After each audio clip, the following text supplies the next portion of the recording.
comme à l'accoutumée, revenant de vos aventures, vous vous rendez à la taverne de la Dague Rouillée.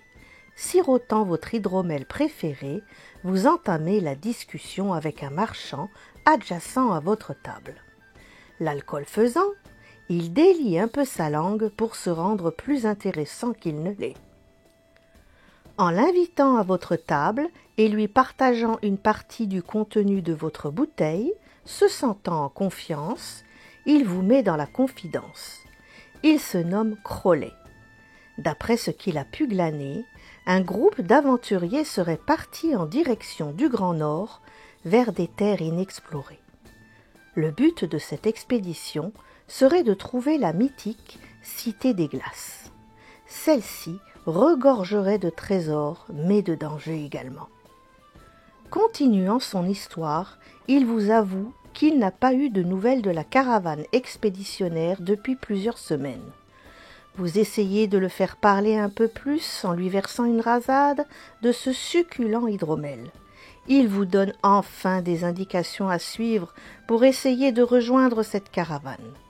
Le marchand se lève enfin de votre table en titubant et marmonnant un remerciement en se dirigeant vers la sortie. Vous le regardez partir avec un sourire malicieux, encore un qui ne puisse rivaliser avec votre endurance à l'hydromel. Peu à peu, les clients de la Dague Rouillée quittent les lieux. Le propriétaire annonce qu'il va bientôt fermer. Vous videz votre verre en le saluant. Il est temps pour vous aussi d'aller vous reposer, car demain, une autre aventure vous attend. Vous préparerez ce dont vous aurez besoin et vous tenterez de trouver la Cité des Glaces.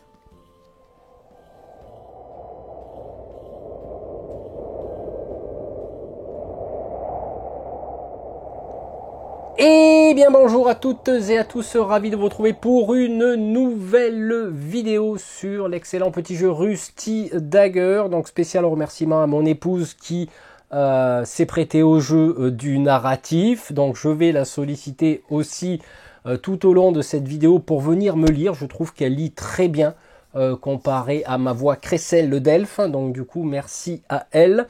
Donc, dans cette aventure que j'ai intitulée La Cité des Glaces, c'est une aventure que j'ai créée de A à Z pour pouvoir faire un petit clin d'œil à un de mes jeux préférés qui se nomme Frostgrave. Donc là, on va évoluer sur une table glacée, on va rentrer en immersion dans le jeu. À ce sujet, j'ai fait un tuto de modélisme pour concevoir cette jolie petite table qui nous met en immersion. Alors à savoir que j'ai déjà posé les décors, comme ça c'est fait.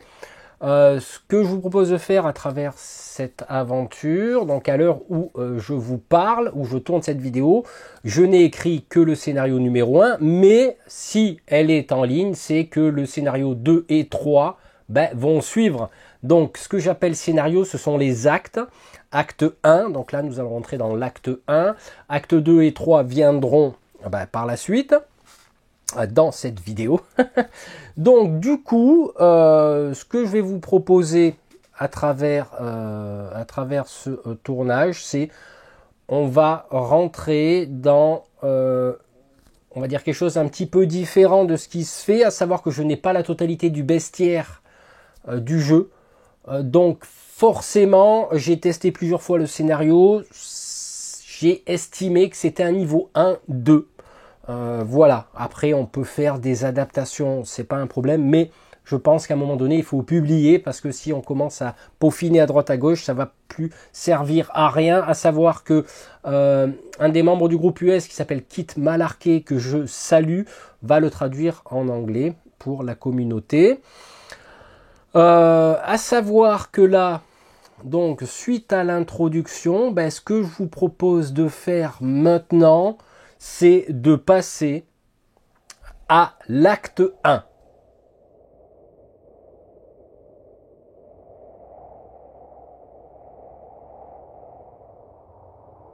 Après de longues semaines de voyage, vous commencez à repérer de vieilles traces dans la neige. Celle-ci vous mène vers ce qui semblerait un petit campement où le feu est presque éteint. L'inconnu blotti au coin du feu semble blessé. L'inconnu tremblant de froid vous demande de l'aider. Il se nomme Esperon Manor. Il vous dit « Notre caravane a été attaquée par des bandits assoiffés de richesses et de sang. Je suis le seul survivant. Aidez-moi s'il vous plaît, monseigneur. » Vous décidez de l'aider, car dans cette contrée froide et hostile, il vaut mieux être deux. Voilà les amis, on se retrouve après ce petit narratif que j'ai écrit et qui a été lu par mon épouse dans un défi narratif. Donc en l'occurrence ici, nous avons Kathariel qui se réchauffe au coin du feu en essayant de pouvoir aider Esperon Manor pour essayer de pas qu'il meure quoi en gros, hein. Il faut pas qu'il meure, moi j'en ai besoin dans l'aventure les amis, hein. Donc nous sommes dans un défi narratif. Pour cela je vais devoir tenter de soigner Esperon pour qu'il devienne mon compagnon. Donc du coup on va pouvoir tenter à travers un défi qui a une difficulté de 5 plus ma survie. Alors moi en survie, Kathariel il a 0, donc on va tenter de faire 5 pour le ramener. Et je fais 10, magnifique les amis, magnifique. Donc du coup, je vais inviter Esperon dans mes aventures. Il reprend des forces. On va gagner suite à ça un avantage qu'on va mettre tout à l'heure dans le sac, à savoir que je vais rapatrier ses caractéristiques qui sont ici. Donc je n'ai pas fait de carte encore, donc il a 7 en points de vie. Il est relativement pas, on va dire, terrible, car en archerie il a 2, et dans le modif de combat, archerie, ça lui fait un -1 en archerie, donc je peux vous dire que ça va pas être facile. Par contre, il a en art de l'épée, il a 5, et 5 c'est l'équivalent d'un modificateur de 0. Donc je vais le noter sur ma fiche de personnage, et nous allons continuer l'aspect narratif de l'aventure. Reprenant son souffle, vous l'aidez à se relever. Il vous remercie chaleureusement et vous offre une rasade d'hydromel maison. Quelle aubaine pour vous! Des liens commencent à se tisser, voire une amitié naissante vu le nombre de points communs que vous avez. Le feu commence à s'éteindre et le bois sec se fait rare. Vous décidez de fouiller ensemble les débris du reste de la caravane, espérant trouver quelques objets qui pourront servir à votre quête. Soudain, vous entendez des bruits de pas qui se précipitent dans votre direction. Dans le brouillard et le froid, vous entendez Esperon qui vous lance en criant « Ils reviennent !» Vous repérez 3 silhouettes sombres. Retenant votre souffle, vous vous accroupissez, espérant ne pas avoir été repéré. Il est trop tard. Vous avez été surpris. Les silhouettes sombres approchent et ne semblent pas être amicales. Eh bien, vous l'aurez compris, on est maintenant rendu dans un défi de combat. Donc, nous allons affronter des bandits, à raison de 2 bandits et d'un bandit vétéran. À savoir que il y a des règles spéciales. Bien sûr, j'en ai un petit peu rajouté. Donc, du coup, étant donné qu'on a été surpris par ces bandits, on va gagner. Enfin, je ne sais pas si c'est le mot, mais on va se prendre un des avantages que je vais prendre ici dans la tronche d'entrée. Voilà, mais qu'il ne sera valable que pour le premier tour de combat. Donc maintenant, on va passer à la mise en place des ennemis, sans oublier que Esperon possède un arc avec 2 flèches. J'ai oublié de le spécifier. Il lui reste 2 flèches et il a une potion d'antidote, enfin du moins une antidote de poison. S'il y a une antidote de poison, je vous laisse imaginer dans votre esprit fertile quel peut être l'acte numéro 2 et pourquoi j'y ai intégré une antidote de poison que je vais mettre de côté parce que je pense pas qu'on en ait besoin. On va placer les ennemis. Pour cela, je vais jeter 3 dés. Alors, 2, 4, 6, ça tombe bien. Donc, 2, 4 et 6. Donc là, nous avons un bandit vétéran et 2 bandits simples qui ont des caractéristiques de D8. Donc, ils ont un D8 d'attaque. Et le vétéran ici qui glisse sur la neige, il a un D8 plus 2. Les bandits de base n'ont aucune capacité. Le bandit vétéran a une capacité que j'ai nommée réflexe agile. C'est-à-dire qu'en fait, il a l'habitude de se prendre des flèches, donc il esquive, donc il infligera une pénalité sur le jet de toute arme à distance. Donc de -1. Voilà. Autre règle spéciale un peu particulière, c'est que nous allons évoluer dans le brouillard, comme vous l'aurez compris. Donc on va adapter les règles bien sûr à ce brouillard qui est tombé, ce brouillard froid et glacial, car nous sommes dans les plaines glacées, aux lisières de la cité des glaces. Désolé, je pars en sucite. Alors, règle spéciale brouillard, donc la maximum de portée des tirs sera du range 5, donc de portée de 5 cases. Alors, un conseil, bien sûr, j'ai placé les décors, etc. Donc, favoriser des décors qui se prêtent à l'ambiance, comme des petits arbres, des petits sapins, des buissons gelés, tous des trucs comme ça, voilà, qui vous mettent un petit peu dans l'ambiance. Pour ça, j'ai fait un tuto que vous retrouverez dans la rubrique modélisme. Je vous mets tout ça dans les 20 dernières secondes de cette vidéo, hein, de façon à ce que vous ayez jeté un petit coup d'œil dans la rubrique modélisme, dans la rubrique Rusty Dagger. Nous allons passer maintenant, chers amis, dans ce match qui oppose les bandits du Nord à nos héros, à la mise en place de nos héros. Dans un premier temps, je vais placer Esperon et je vais placer Catariel. Catariel, le célèbre elfe qui a fricoté avec une naine, qui reprend du service. Alors pour information, dans la dernière aventure que j'ai faite avec Catariel, qui se nomme la flèche du golem, que vous retrouverez dans la rubrique Rusty Dagger à la fin de cette vidéo, eh ben, j'avais fini l'aventure, mais enfin bref, voilà. Et j'ai demandé à la communauté s'ils étaient d'accord, qu'ils décident eux-mêmes si je gagne un point d'expérience ou pas. Et ils ont dit oui, Catariel mérite son point d'expérience, il a fini l'aventure. Donc du coup, je passe du niveau 1 au niveau 1, c'est-à-dire qu'en fait, je gagne un point d'expérience, je passe de 38 à 39, en sachant que pour dépasser le niveau, pour aller au niveau 1, il faut que j'ai 40 points d'expérience. Donc là, il m'en reste un à acquérir. Donc, du coup, que se passe-t-il? Mais que se passe-t-il? Donc, je vais prendre mes points d'activation. Alors, j'espère que vous verrez l'entièreté de la table. J'espère que cette vue vous convient. Je vais mettre les pions dans le petit sac. Le problème, c'est que comme j'ai plus beaucoup de place, oh, vous voyez, donc là, ça fait le focus. Donc forcément, je vais pas mettre ma main pour tirer à chaque fois. Hein, faites-moi confiance. De toute manière, de tricher, ça sert strictement à que dalle et ça n'apporte rien. Voilà. Donc du coup, là, j'espère que vous voyez les caractéristiques. Donc là, j'ai utilisé les chiffres du haut comparés à l'ancienne aventure. Comme ça, on les voit bien. Donc 9 et 7. 9 points de vie Catariel. 7 Esperon. Et on attaque le défi de combat. Et on commence par un bleu. Donc, ben là, on est un petit peu...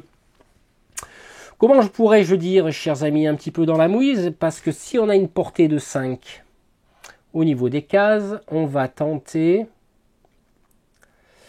de se mettre à l'affût ici. Alors après, j'ai 1, 2, 3, 4, 5. J'ai un truc devant. Alors attendez, je vais calculer. Je vais commencer par Catariel. 1, 2, 3, 4. 1, 2, 3, 4, 5. Eh oui. Bon, on va rester là. On va rester là. Hop, c'est un rouge. On va commencer par eux. Donc ben là, le buisson, on va le contourner. 1, 2, 3. Est-ce qu'il... Oui, j'ai une case là-bas derrière. Alors, j'ai mal positionné mon buisson. Je vois pas bien. Donc, hop, 1, 2, 3, 4. On vient ici, il a fait sa première action. C'est parti. Alors là, je joue, hein, je réexplique pas les règles. Hein. Bleu.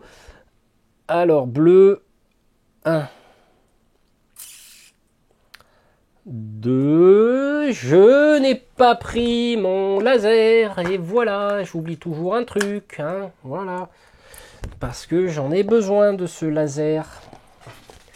Parce que si je me déplace et que je tire, est-ce que je considère que je peux, Esperon peut tirer sans avoir de malus, bien qu'il ait déjà un malus au niveau de l'arc. Il a -1, donc il est à 1, 2, 3, il est à 4 cases, donc il est à portée dans le brouillard, il voit quand même.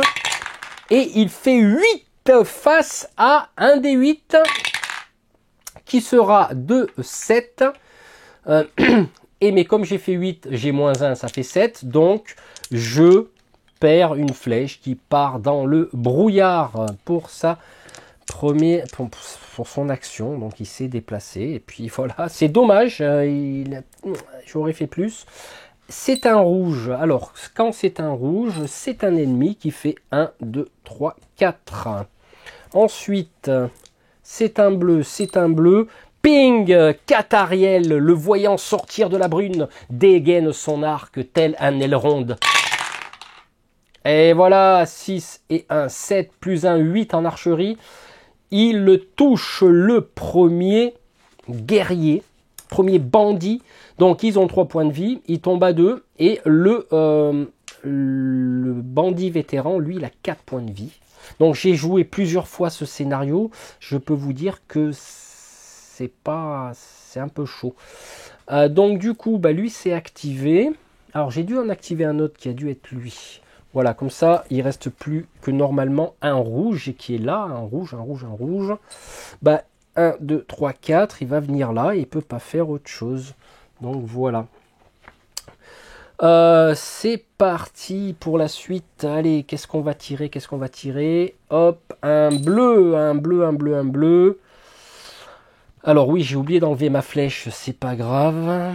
Alors le problème, c'est que moi, il m'embête un peu. Je vais essayer de...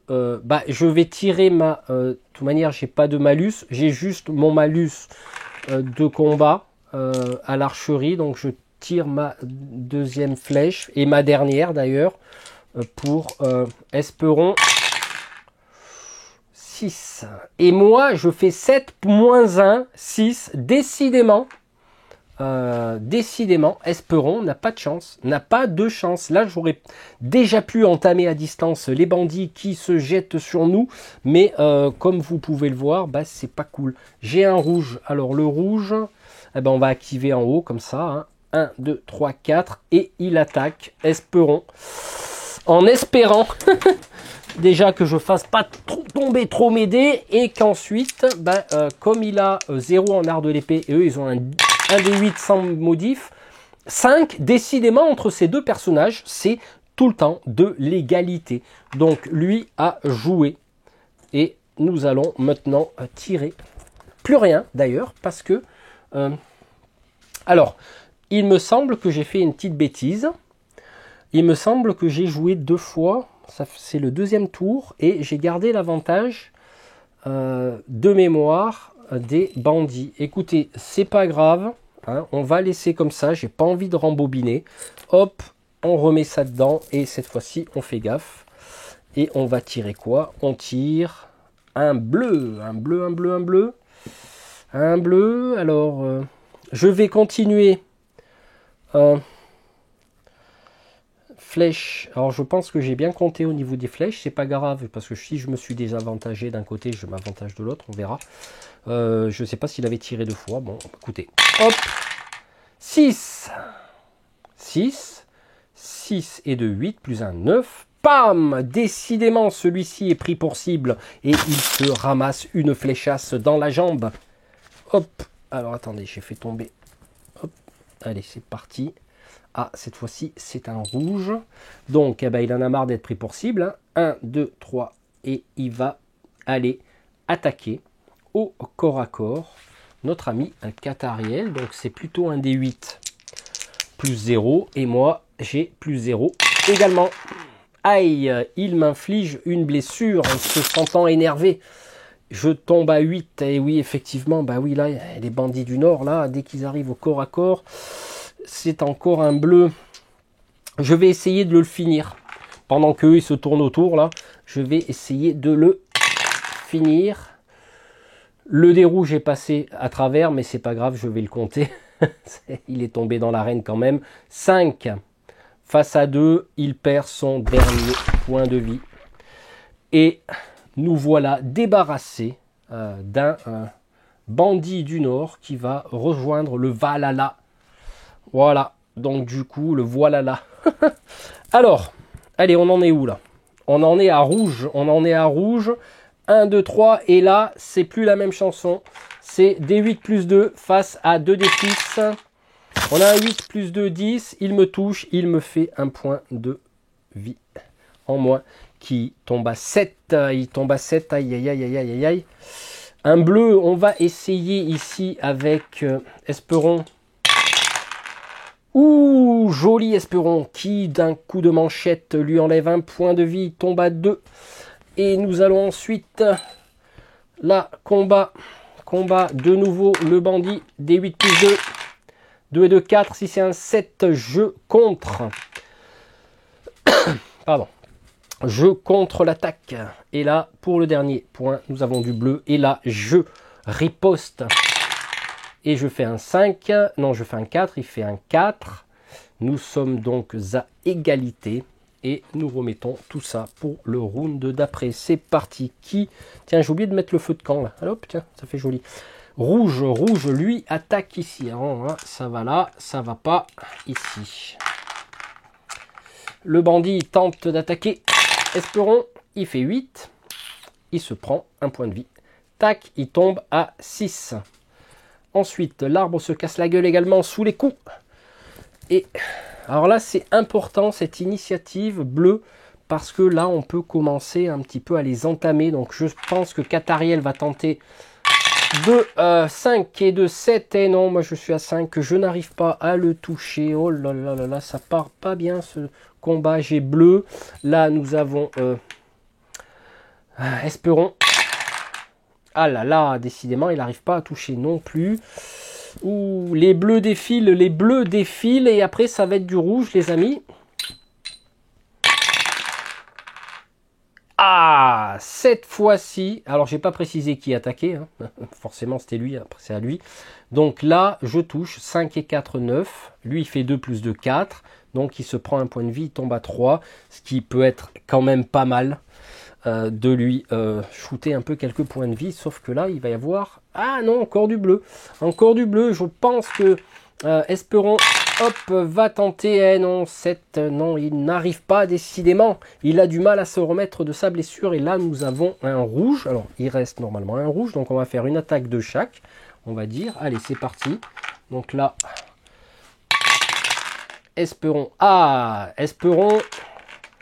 il arrive à parer 3 et de 5, 4 et de 6. Oui, Catariel arrive à parer également. Donc, on remet la sauce là-dedans. Et c'est reparti pour un round bleu. On va essayer avec Esperon quand même de l'entamer là-bas. Et il fait 6 et 4, 10. Magnifique. Il lui enlève un point de vie. Il lui en reste un. Et on dirait que je commente un match de foot. Oui. Et le rouge, ça sera donc une riposte ici. 8, et bien moi je fais 7 et je prends encore un point de vie. Aïe, aïe, aïe, je tombe à 5. C'est pas bon les amis, c'est pas bon. Bleu, cette fois-ci on va faire attaquer Catariel. Catariel, vas-y mon gars. Allez, 5 et 1, 6, 3 et 2, 5. Je le blesse. Il tombe à 2, c'est magnifique. Casaque vert que toque jaune qui est en tête. Donc là, nous avons encore un bleu et Esperon va essayer. Oui, magnifique Esperon qui note le dernier point de vie dans la ligne droite. Il parcourt les derniers 100 mètres et il passe la ligne d'arrivée. Je pars en sucette. Pardon, ça me fait tousser. Donc, il vient. d'éliminer le deuxième homme du Nord, ici. C'était sa première action. Et pour sa deuxième action, comment il va pouvoir se démerder à arriver ici, parce qu'il ne peut pas attaquer en diagonale, donc il va faire 1, 2, 3, 4. Et au prochain tour, il se déplace de 1, il attaquera le bandit. Voilà, par contre j'ai un rouge, là j'ai un rouge, et là, oui, là, ce qui va se passer, c'est que le bandit vétéran va attaquer Kathariel, et Kathariel le bloque. Kathariel a perdu 2 points de vie, mais il est encore un petit peu frais. Rouge, bah, et ben il continue. Deuxième attaque, 3, et de 5, 4. Aïe, moi j'ai pas de modif de l'art de l'épée, je tombe à 6 points de vie, les amis. 6 points de vie. Ah, ouais. Alors, il a fait quoi, là? On en est où? Ah, normalement, il reste un bleu. Oui, le bleu est là. Le bleu est là. Hop, déplacement, attaque de Esperon. Ouh, Esperon en pleine forme. 5 et 4, 9 face à un 5. Il lui reste un point de vie.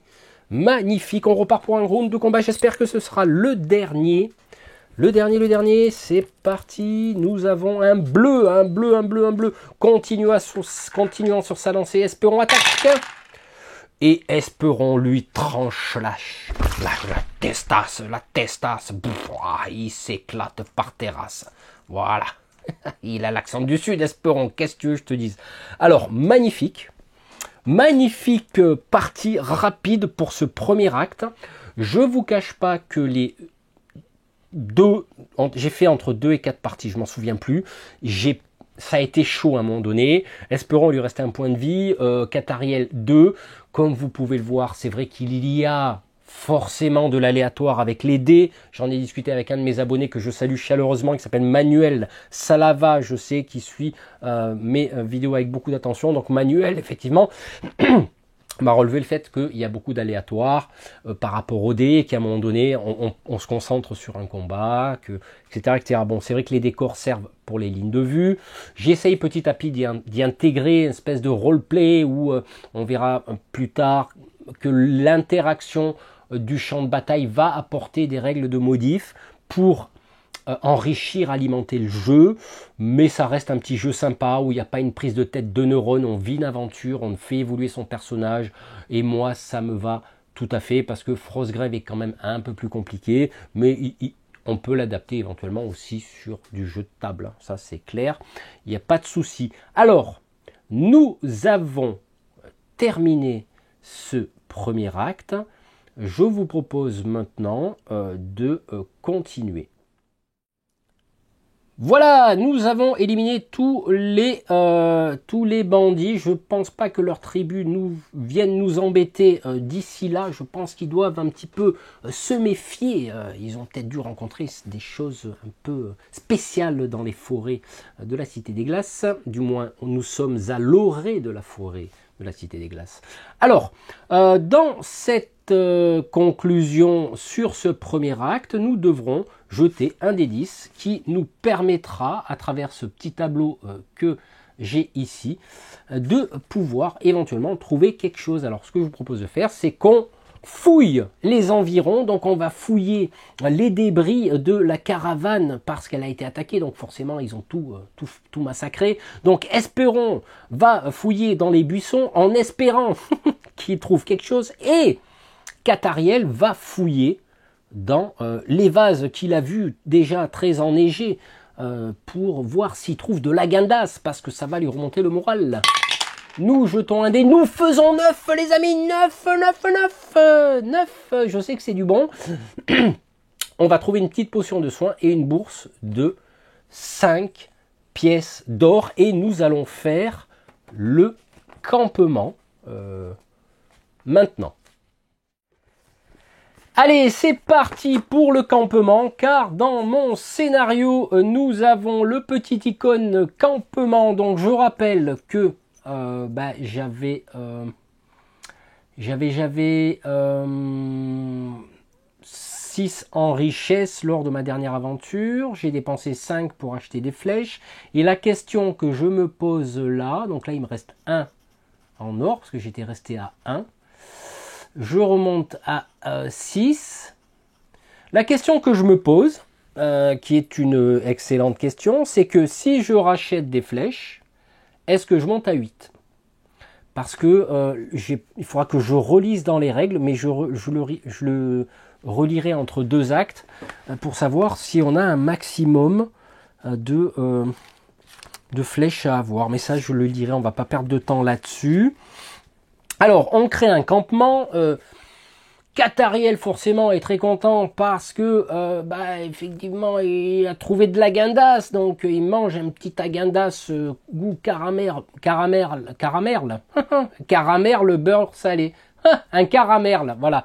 C'est bon, du coup le merle ils le font cuire sur le feu de bois. Nous avons espérons qui se remet petit à petit.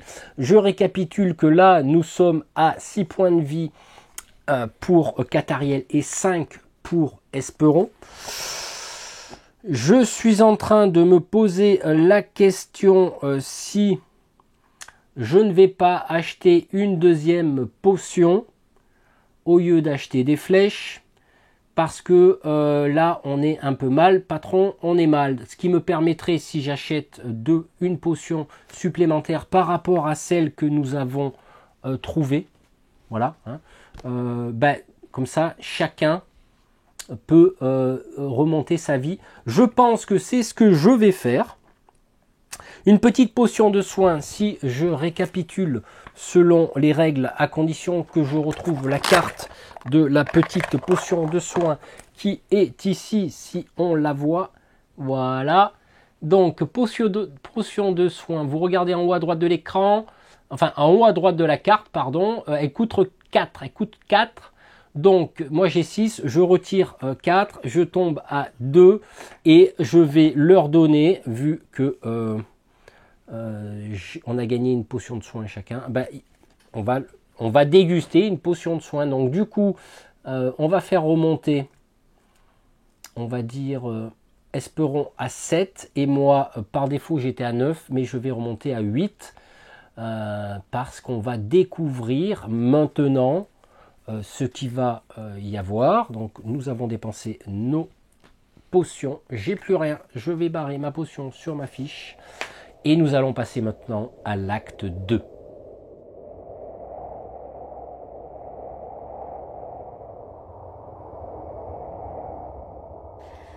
Après vous être bien reposé, vous reprenez votre périple en direction de la cité.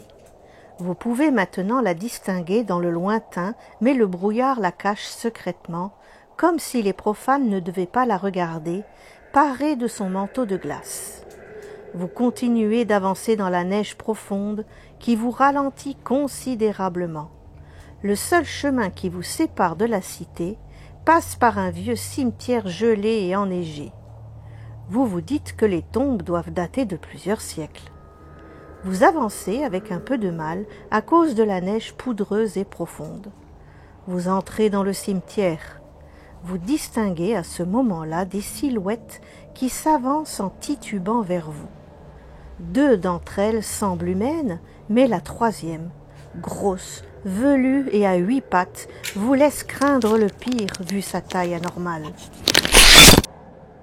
Allez, c'est parti pour un défi de combat, vous l'aurez compris. On va se bastonner dans un joli cimetière, on est dans l'ambiance avec des tombes. Alors je vous conseille au niveau de justement de l'ambiance dans laquelle vous allez jouer, de rajouter des tombes, des trucs comme ça, histoire de s'immerger. Donc j'ai fait une partie test de cet acte. Du moins de ce défi de combat, et je me suis aperçu quand même que j'ai réussi relativement facilement. C'est pour ça que j'ai augmenté les caractéristiques des ghouls qui au départ avaient 2 PV.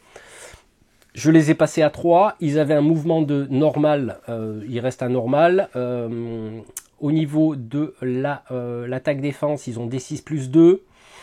J'ai voulu quand même être assez proche du zombie de base. Ensuite, pour l'araignée, elle a PV2, elle a mouvement neutre et elle a une attaque défense de D6 plus 1. Bon, ça reste un animal quand même, hein, légèrement plus forte que les rats. Par contre, elle a un poison glacé au niveau capacité. Le problème qui se passe, c'est que j'ai voulu changer un petit peu au niveau du poison, j'ai voulu, on va dire, non pas enlever des points de vie, mais imputer des choses au niveau des personnages. C'est-à-dire que s'ils sont piqués, ils sont mordus par une araignée, eh ben, ils auront un -1 en mouvement et un -1 en agilité. Bien sûr, ça pourra être contré par la notion d'antidote de poison qui, effectivement, vous l'aurez compris, pourquoi Esperon en était équipé de base. C'est pour quand même laisser une chance, il faut savoir s'amuser. Petite précision au niveau des ghouls, elles ont une capacité que j'ai rajoutée qui est régénération.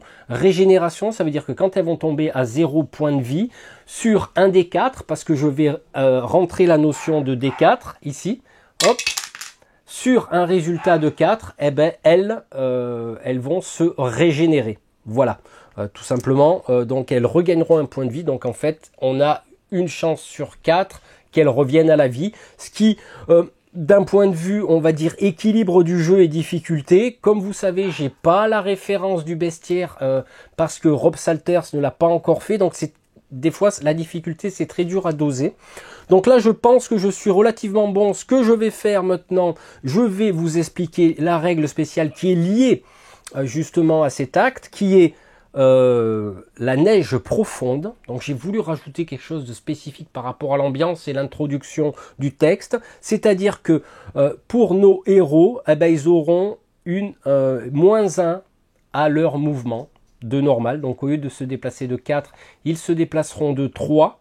Donc ça permet voilà, de coller avec le narratif. Ce que je vous propose de faire maintenant, je pense que j'ai plus rien à vous dire. Je vais mettre ça dans mon petit sachet qui est sur la gauche. Alors vous remarquerez que j'ai essayé de vous mettre dans l'ambiance, hein, dans le cimetière, avec ici un mausolée et puis des arbres qui ont poussé durant des décennies. Et là, nous tirons un rouge. Voilà, alors faites-moi confiance toujours. Le sachet là, je pioche, il est noir, je vois rien, il est opaque. Et là, on va commencer par les ghouls. 1, 2, 3. Donc, je vais 4, pardon, parce que eux, ils sont pas impactés par les règles spéciales. Là, j'ai un bleu. J'ai un bleu que j'ai envoyé dans la steppe. Voilà, je la remets dedans. Et là, on va tenter de faire 1, 2. Alors, il me reste 3 flèches. Ce qui peut être impactant pour l'acte final, qui risque d'être pas mal aussi. Je vais quand même tirer. À savoir que eux, ils ont une défense de D6 plus 2. Moi, j'ai plus 1 à mon archerie. Je vais tenter de tirer. Oh là là là là, magnifique! Que tir dans la lucarne là! Mais quand même, regardez, un échec, une réussite naturelle. Donc automatiquement, j'ai le téléphone qui sonne. Donc je vais raccrocher parce que c'est encore des gens qui veulent faire de la pub. Donc je vais carrément éteindre le téléphone parce que dans les steppes glacées de la Cité des Glaces, nous n'avons pas de téléphone. Alors, j'en reviens à mes moutons, du moins à mes ghouls.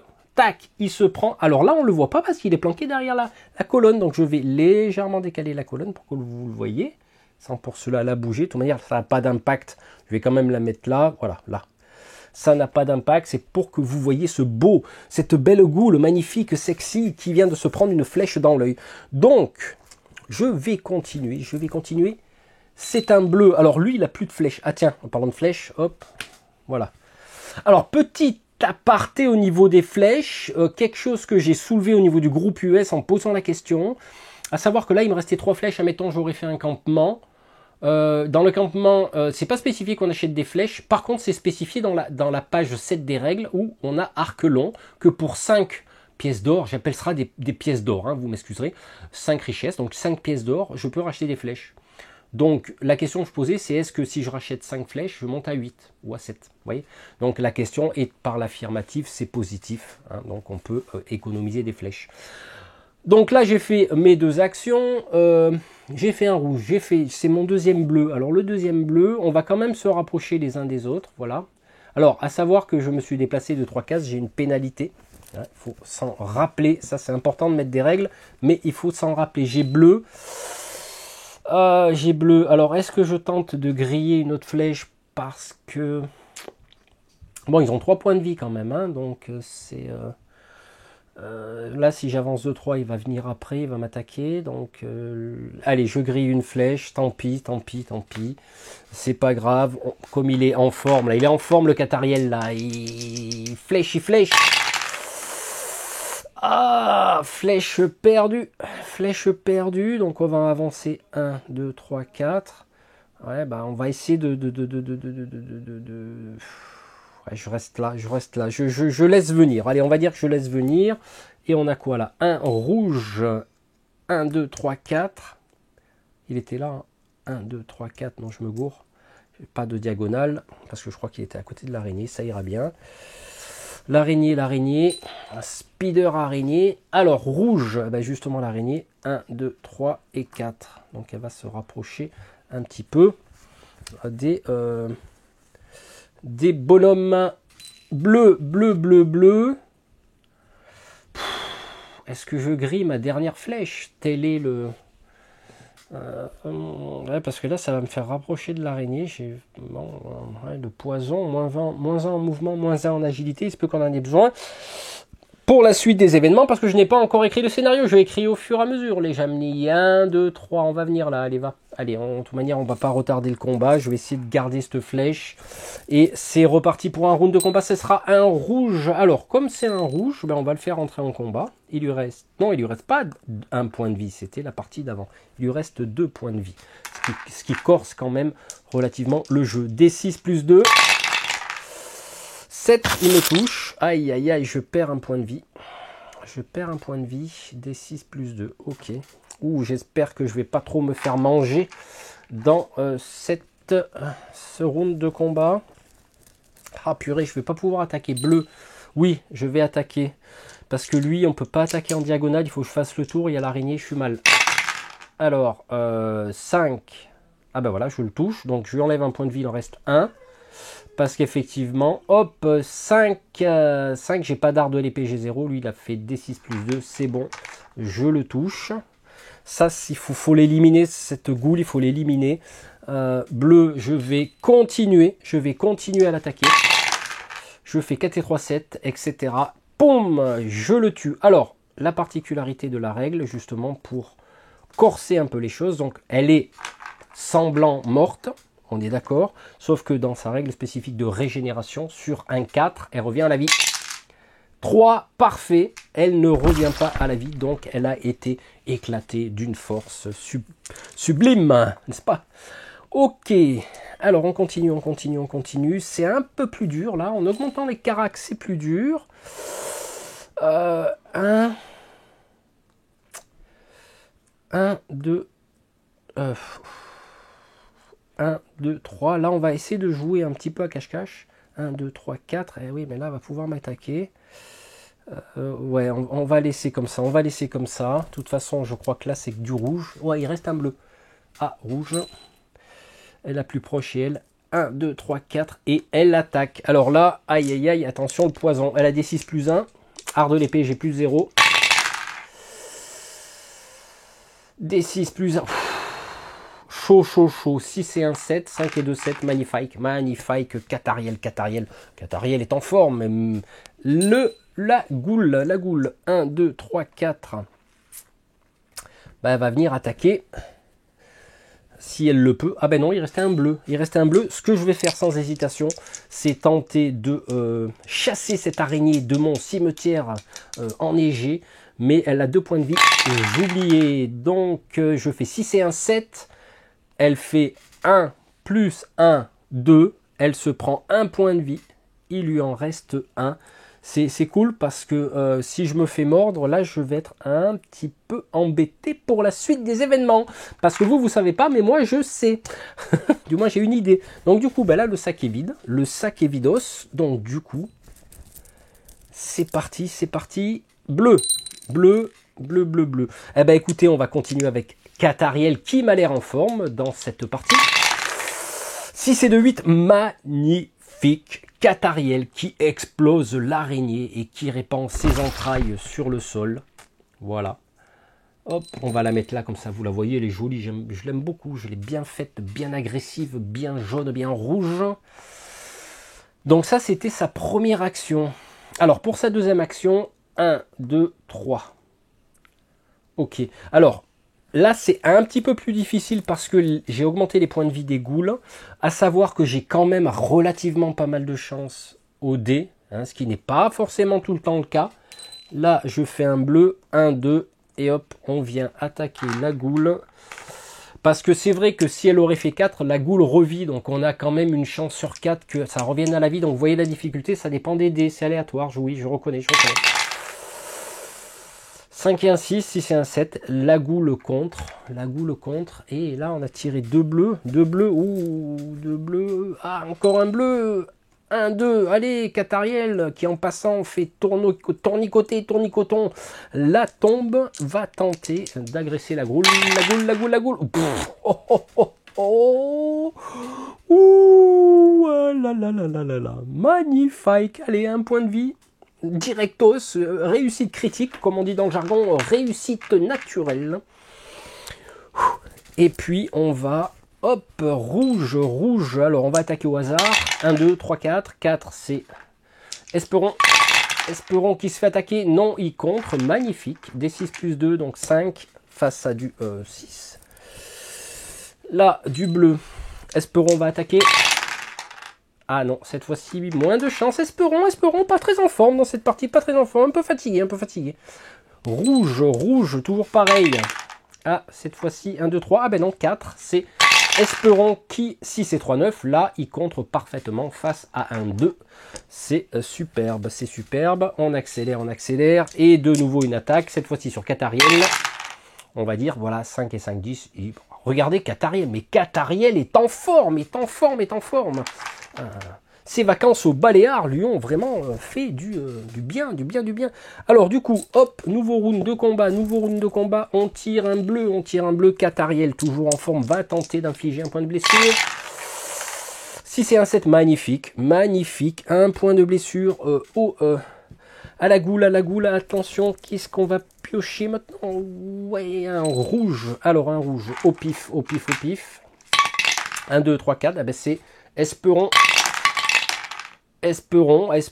qui contre, il revient dans la partie. Esperon, il récupère son troisième poumon, un bleu. Esperon, cette fois-ci à toi de jouer mon ami. 5 et 4, 9, il explose la goule contre une tombe qui s'éclate le cerveau sur... voilà, d'ailleurs il l'a fait tomber, la tombe. Voilà, tiens, allez hop, gameplay. Donc du coup... Là, qu'est-ce qui se passe? Parce que j'avais oublié, hein, je m'enflamme dans les glaces, mais si je fais un 4, il revient. Oh, et il fait un 4, donc du coup, il remet... Oula, j'enlève tout. Il remet en place la tombe et il revient en jeu. Voilà, voilà, vous voyez, il faut jamais crier victoire avant de la peau de la goule, de l'avoir vendue. Et c'est reparti donc pour un tour. Et cette fois-ci, c'est le rouge qui va essayer de se venger d'Esperon. Et non, il ne se vengera pas parce que Esperon revient bien dans la partie. 6 et 5, 11, il revient dans la partie. Attention, la résurrection de la goule va-t-elle faire mal? Bleu, Catariel va dire, attends, je m'en charge. Et joli, magnifique, donc il retombe dans les choux. Alors, dans les choux, je pense que cette règle du 4, je vais l'appliquer parce que j'avais dit une fois par défi de combat. Mais je pense que je vais l'appliquer en permanence parce que ça peut augmenter la difficulté. C'est pas évident de gérer le niveau de difficulté de ce jeu en n'ayant pas de base de monstre. Donc je pense que pour avoir un niveau 1, niveau 2, on rejette les dés et elle ne reviendra pas cette fois-ci, pardon. Je vais rejeter parce que vous l'avez peut-être pas vu, mais j'avais fait un 1. Je vais rejeter, allez, pour le fun. Et ben, j'ai fait un 1. Vous voyez comme quoi il y a une justice divine dans ce monde magnifique. Donc du coup, la goule, elle est éclatée. Qu'est-ce qui se passe ? Il se passe que, conclusion, le héros reçoit 5 pièces d'or, 5 W, qu'il a dû sûrement farfouiner sur la goule encore froide, vu qu'ils sont pas, j'allais dire encore chaudes, mais ça fait des siècles qu'ils sont froids. Donc du coup, pour cet acte 3 qui se termine maintenant, cet acte 2 qui se termine maintenant, je reçois 5 pièces d'or. Donc du coup, au niveau de ma fiche, alors... il m'en restait 2. Oh purée, je fais tout tombex. donc il m'en restait 2, je vais passer à 7. Il serait peut-être temps que je mette un coup de gomme sur mes caracs. Alors, petite précision, parce que des fois on lit des règles en diagonale. Quand on gagne de l'expérience, c'est-à-dire par exemple, cette aventure va me rapporter 2 points d'expérience si tout va bien. Ces points d'expérience, au lieu de monter de niveau, des fois on peut les rajouter dans une carac, c'est-à-dire en santé 10. Et je regarderai si en santé j'ai 10, donc j'ai un plus 2. Donc ce qui veut dire que je pourrais, on va dire, dégraisser ma vigueur et passer à 0, ou en agilité passer à 2. En fait, dépenser des points d'expérience dans ces caracs principales permettent d'augmenter les sous-traits. Donc si j'aurais 12 en combat, 12, au-delà de 12, est-ce qu'il y a au-delà de 12? Ouais, j'aurais eu un plus 3, donc j'aurais eu un plus 3 à rajouter ici. Vous voyez, donc c'est pas mal. C'est pas mal du tout au niveau des modificateurs. Donc j'aurais pu rajouter des trucs. Voilà, donc ça c'était la petite précision et c'est ça que c'est sympa ce petit jeu. Ce que je vous propose maintenant, chers amis, c'est qu'on passe à l'acte 3.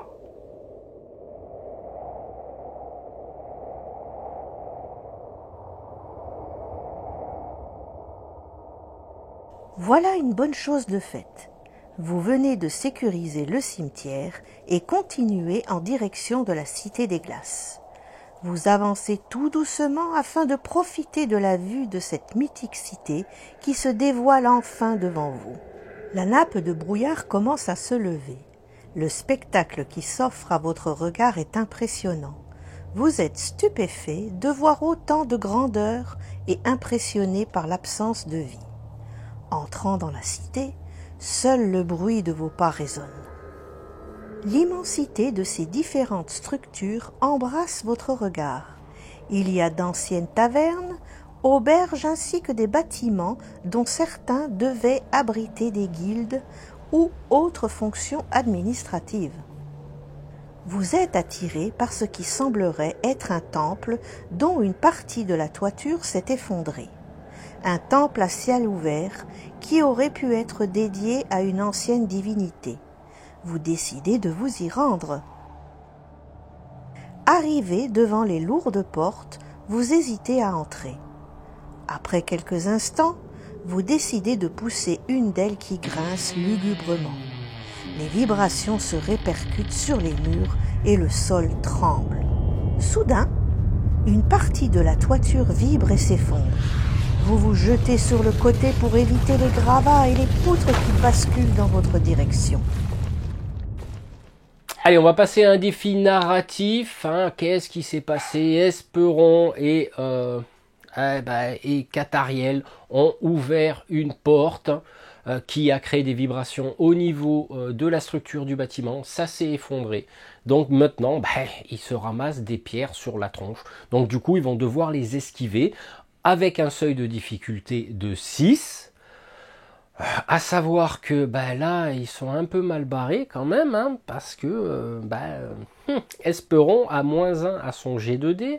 Alors à savoir que vous noterez quand même le fil conducteur du scénario avec l'araignée qui impacte sur l'agilité, vous voyez, donc sur le mouvement. Donc là, on est en plein dans le fil rouge du scénario. Donc, que va faire Esperon? Il va tenter d'esquiver les pierres qui tombent du plafond. Suite à cet effondrement, on jette les dés. Il a -1 à son agilité. Il fait tout juste 7, parce que 8 -1, 7, donc il n'aura pas de malus au niveau du défi de combat. On va essayer maintenant avec Cathariel, qui par contre lui a +1 à son G2D. Donc il est plus avantagé. Va-t-il réussir à esquiver les pierres? Magnifique! Du coup, il fait 8, -1, 7. Donc on peut dire que nos deux héros esquivent l'effondrement du toit. À savoir que s'ils auraient raté, il y aurait eu un impact sur l'agilité. Il n'y aurait pas eu de perte de points de vie. J'ai voulu un petit peu changer. Par contre, ils auraient été impactés de -2 à leur mouvement. Donc, ce qui fait qu'ils tombent vraiment comme les zombies, en slow, donc c'est-à-dire 2 cases. Donc, vous voyez, et puis ça aurait pu jouer sur le final. Allez, on continue. Vous avez été surpris par la faiblesse de cette structure. Mais à peine remis de vos émotions, vous reconnaissez les deux formes vous regardant avec haine du fond du temple. Elles semblent attendre les ordres d'un être plus grand et cornu. Celui-ci, dont la peau rougeâtre et luisante vous rappelle le sang frais. Un coffre est posé juste à côté de lui. Vous lançant un regard glacé, il se tourne vers ses deux sbires. D'un hochement de tête, vous comprenez que l'ordre d'assaut est donné. Allez, c'est parti pour le dernier défi de combat. Alors, petite précision avant de commencer, vous expliquer tout ça. Tout à l'heure, j'ai oublié de préciser que lors de la fin de l'acte 2 sur, on va dire, le défi de combat des zombies, au-delà, bien sûr, de gagner 5 pièces d'or, j'ai gagné un point d'expérience. Sauf que je ne vais pas pouvoir l'utiliser parce que je passe au niveau 40, au niveau des XP, et je passe en niveau 2. Sauf que la compétence que je voulais avoir, je ne peux pas l'appliquer parce qu'il fallait la faire ou au campement, ou avant une aventure, c'était de choisir un objet dans la liste des objets. Donc je voulais prendre une petite potion de soin et je me suis aperçu que c'était pas bon. Donc voilà. Et la particularité aussi que je tenais à spécifier, parce qu'on n'a pas eu le cas de figure, c'est que lors du défi narratif à l'instant, si nous aurions, si un des deux aurait loupé le défi, alors je vais vous expliquer tout ça parce que j'ai le fichier sous les yeux. C'est qu'en gros, déjà on loupe le défi, donc on considère qu'on se tord la cheville. Donc je voulais pas infliger des points de vie, je veux dire, il se tord la cheville. Par contre, en se tordant la cheville, il a -2 à son mouvement et il donne un désavantage à l'ennemi. Enfin, du moins, il donne un avantage à l'ennemi. Nous, c'est un désavantage. Et ça, par personnage. C'est-à-dire que si j'aurais loupé, et s'il l'aurait loupé aussi, du coup, au premier round de combat, les ennemis se seraient retrouvés non pas avec 3 pions d'initiative, mais 5. Donc du coup, vous voyez, j'essaie d'équilibrer au niveau de tout ça. Donc alors, maintenant, ce qu'on va voir, c'est qu'on va retrouver nos chers ghouls qui sont ici. Par contre, le gardien du temple a une particularité, c'est qu'il a D6 plus D8 de combat, il avance d'une façon normale, il a 6 points de vie. Par contre, il a flèche de glace, donc c'est une espèce de gardien semi-démon qui balance des flèches de glace, avec un range, avec une portée de 6, et la cible devra se défendre avec une attaque à distance, une agilité sur un résultat de 6. Voilà. Par contre, la particularité de cette flèche, c'est qu'elle elle peut passer à travers les alliés, sans pénalité. Voilà. Écoutez, je crois que c'est tout. On va pouvoir maintenant attaquer ce défi de combat. Alors là, petite tuile imprévue, j'ai oublié d'enclencher le micro. C'est pas grave, je le réenclencherai dans un petit moment.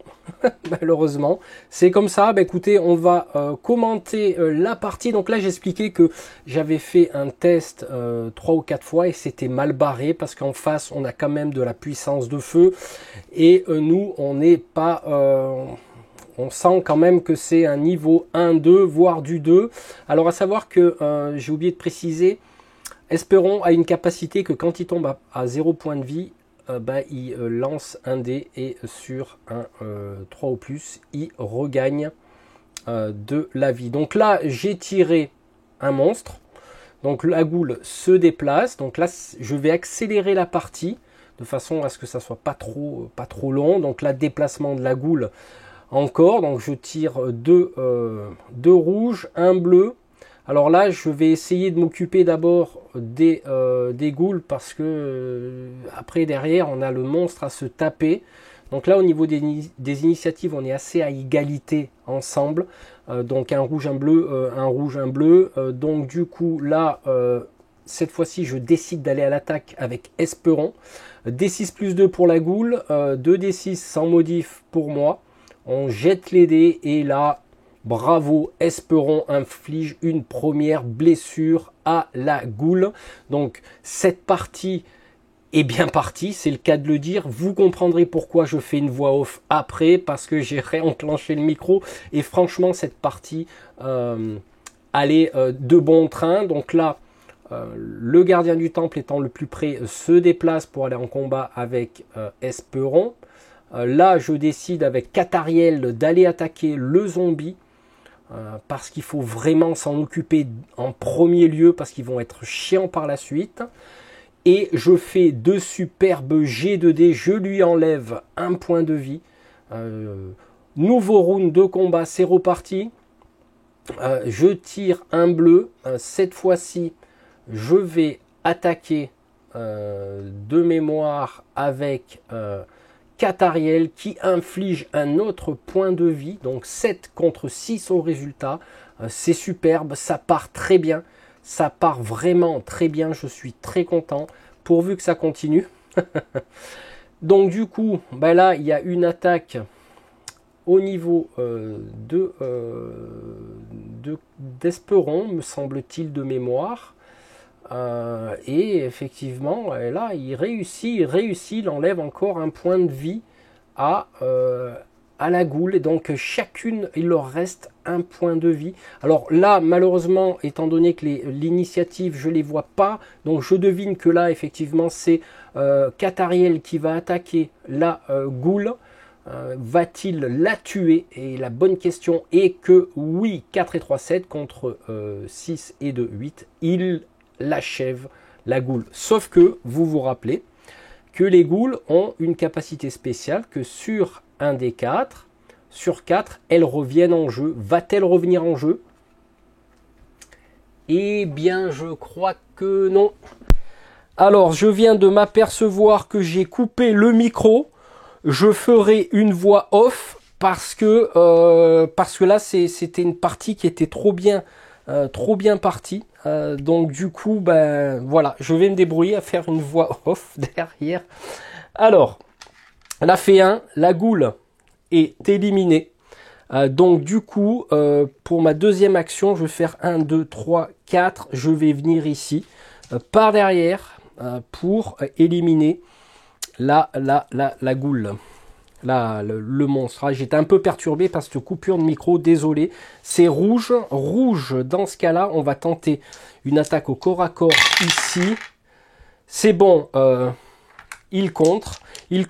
C'est magnifique. Là, je vous dis, ça m'embête pour cette histoire de micro, mais c'était trop bien parti. Donc lui, il va se déplacer et il va attaquer là. Il va attaquer ici. Ah pardon, c'est un des 8 plus un des 6. Alors, je crois que j'avais fait un 2, je suis pas sûr. 4 et 2, 6. 4 et 1, 5. Aïe, là par contre, je me prends un point de vie. Qu'est-ce qui reste là? Il nous reste du rouge et du bleu. Allez. Rouge, là, ça attaque ici maintenant. D6 plus 2. D6 plus... Aïe, là par contre, je me prends un point de vie. Attention les amis. Attention. Parce que là, c'est pas bon. Un bleu, on va tenter avec Esperon de pouvoir essayer d'éliminer définitivement cette goule magnifique. Il éclate. Alors là, il éclate. Et elle tombe par terre en sang, mais va-t-elle se relever car elle a ce point de régénération que vous devrez faire à chaque fin de point de vie pour la goule. Elle fait 4, aïe, malheureusement elle se régénère, elle gagne un point de vie. Oh là là là là, ça c'est pas bon parce que, aïe. Chou. Ok, alors là, là on va faire un nouveau round de combat. C'est parti les amis, c'est parti, un bleu ici, un bleu pour Esperon. Yes, Esperon le refait tomber la goule par terre. Va-t-elle se régénérer encore une fois? Je ne sais pas. Et elle ne se régénère pas, elle est éliminée. Donc pour sa première action de combat, il élimine la goule. Deuxième action, il se dirige vers le combat final dont on va... Cette fois-ci, je vais passer en gros plan de façon à s'immerger, on va dire un peu plus dans le jeu. Donc nous voici maintenant passés en combat contre le gardien du temple qui lui, de toutes ses couleurs rougeâtres, c'est un bleu.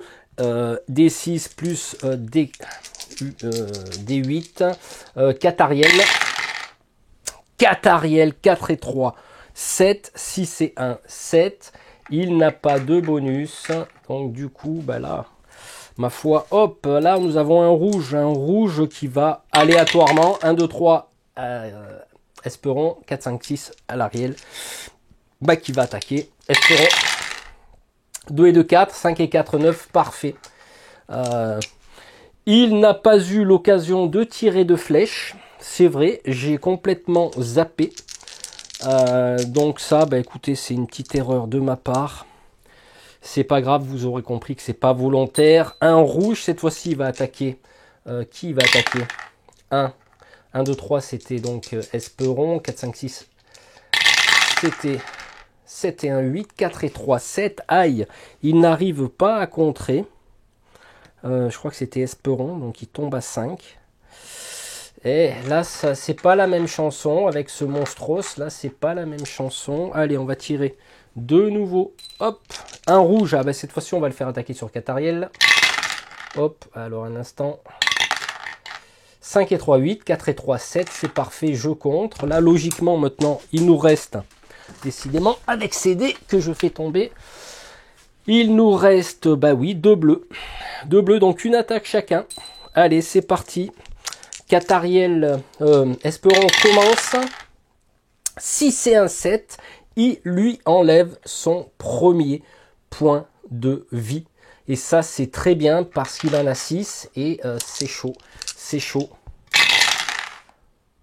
Alors, 5 et 3, 8. 6 et 5. 6 et 6, 12. Non, là par contre, non. Là, non, on repart sur un round de 2 combats. C'est parti, c'est parti. Là, nous avons un bleu. Catariel va tenter sa chance.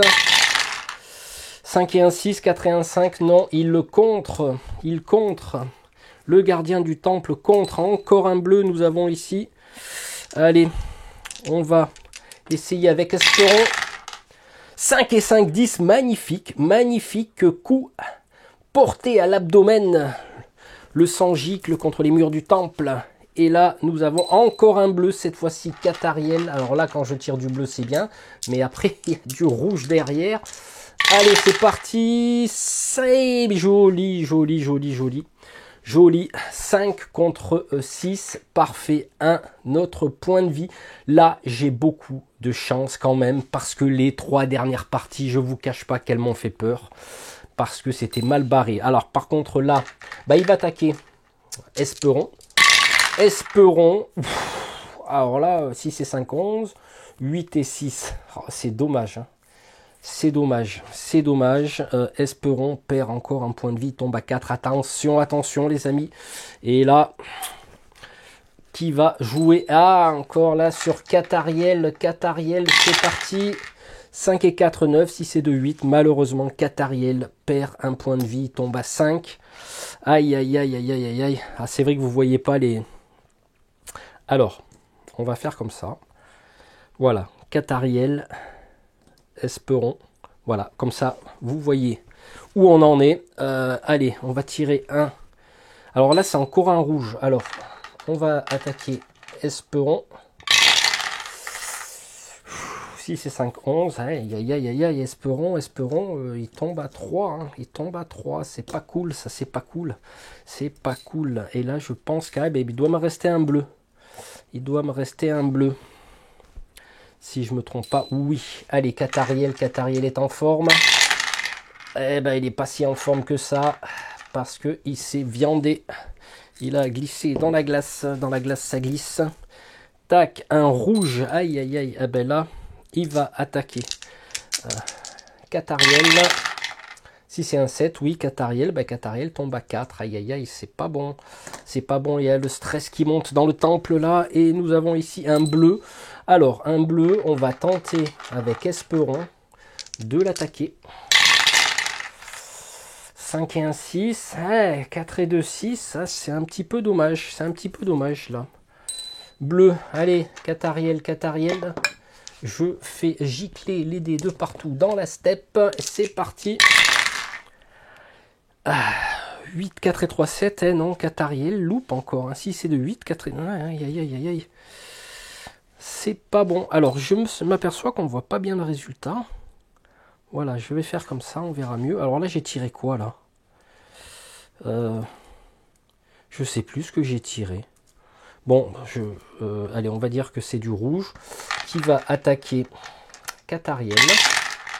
7 et 5, aïe aïe aïe, Catariel, il tombe à 3. Là, on n'est pas très bien, là, hein. Là, je vous avoue que on n'est pas très bien.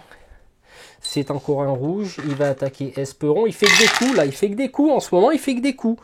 Il fait que des coups, il fait que blesser, donc là, il s'énerve un peu, le machin. Donc du coup, là, on a que du bleu. Alors si on a que du bleu, chaque attaque, un Catariel, un Esperon, et on va voir tout ça. 4 et 3, 7, 6 et 1, 7, égalité, et Catariel, Catariel. Et non, pareil, hein, pareil, là, décidément, c'était bien parti, puis là, ça craint un peu du boudin, là, ça craint du boudin. Un bleu. Allez, Esperon, à toi. Ah, 4 et 4, 8. Tac, il tombe à 2 points de vie. C'est magnifique. Ah, magnifique. Peut-être le dernier round. Peut-être le dernier round de combat. Allez. Catariel. 5 et 5, Dix. 5 et 4, 9. Joli Catariel. Il reste un point de vie, les amis. Un point de vie au gardien. Un point de vie. Mais celui-ci va riposter sur Catariel. Allez. Catariel tombe à 2 points de vie. Décidément, ce combat est titanesque, les amis. Titanesque dans le temple. Ah là là là là là là. Et nous avons un bleu. L'unique chance qui va... Enfin, l'unique chance, non, j'en ai encore une. Mais... Aïe aïe aïe. Allez. Et oui, les amis. Et oui, on l'explosasse. 5 et 1, 6, 6 et 2, 8. Il s'effondre sur le sol, t'es une grosse merdasse rouge. Non pas une merdasse spectrale pour faire allusion à Ghostbusters, donc il me restait ça. Et vous voyez, c'est craignos. Donc nous réussissons l'aventure. Donc du coup, qu'est-ce qui va se passer? Il va se passer qu'on va ramener le coffre dans un endroit où on puisse le voir et on va ensemble le fouiller à côté du cadavre du monstre rouge. Alors, nous avons en conclusion, en ouvrant le coffre, votre héros trouve 20 pièces d'or, mais également un anneau que l'on n'arrive pas à identifier. Tiens donc, quel est donc cet anneau? Mais quel est donc? Donc du coup, là, on va passer à un défi narratif qui va être d'identifier l'anneau, hein, avec une difficulté de 7, plus l'arcane. Alors, je sais qu'arcane, Catariel, il a moins 1.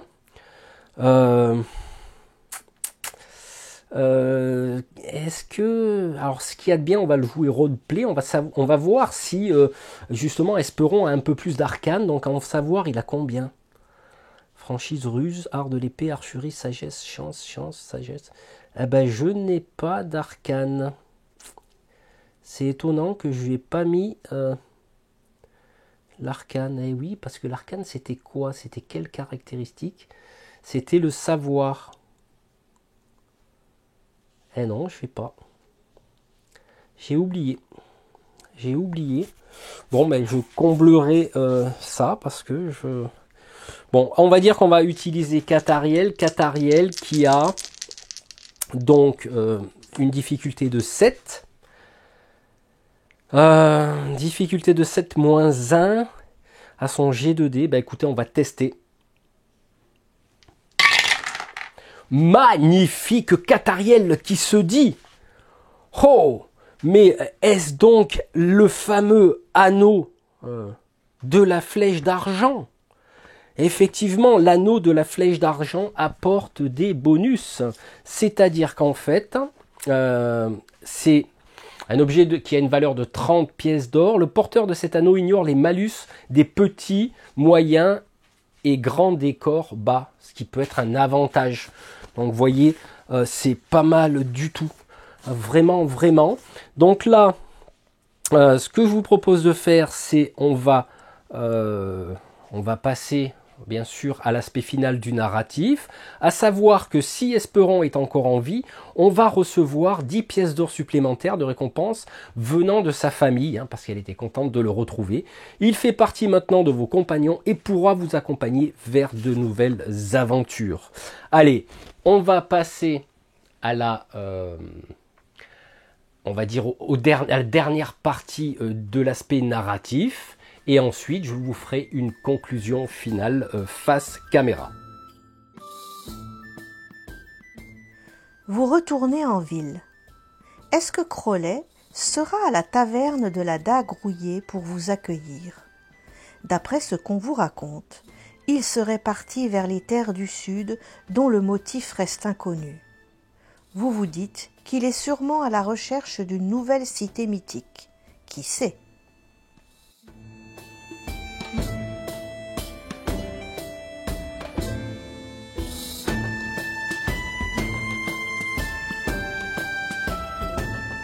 Voilà, c'est ainsi que se termine cette aventure, avec un petit clin d'œil vers la prochaine aventure. Vous l'aurez peut-être compris à la fin de cette vidéo.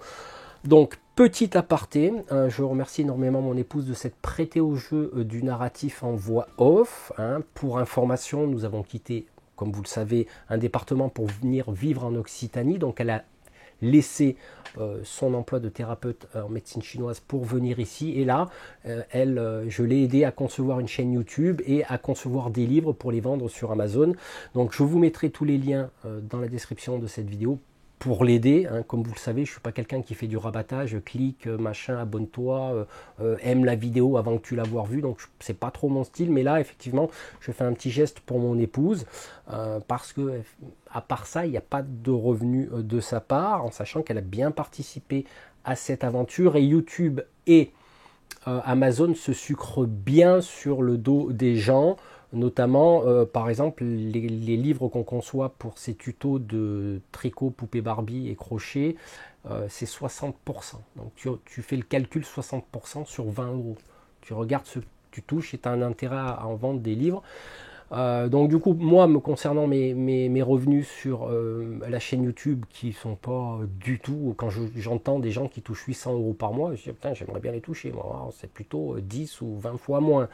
Ça est reversé à mon épouse. Donc moi, personnellement, je n'ai pas de revenus qui me reviennent proprement à moi. Donc ça, c'était le petit aparté, petite mise au point sur tout le travail que demande une chaîne YouTube de création, d'apporter des choses, on va dire, un petit peu originales et nouvelles. Hein. Moi, j'ai pris beaucoup de plaisir à créer cette aventure. Donc une semaine de boulot, à tout niveau.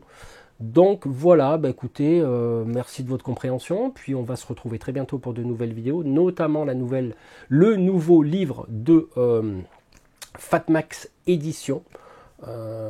Et on va aussi, je vais aussi vous présenter pour le nouveau site de Fenrir, qui est une marque que j'affectionne particulièrement. Donc je vais vous présenter son site et je présenterai aussi les figurines qu'il m'a envoyées, qui est bien sympa. Fenrir, ça date des années 91 quand même, ça me rappelle de bons souvenirs, de jolies figurines en résine. Alors la résine, vous savez qu'effectivement c'est assez fragile, donc pour moi Fenrir, c'est de la figurine à manipuler avec précaution, avec respect, avec amour quand on les peint, pour éviter de briser les résines. Voilà un petit peu ce qui va se passer, et puis d'autres choses, pourquoi pas. On se retrouve très bientôt pour de nouvelles vidéos. Allez, ciao!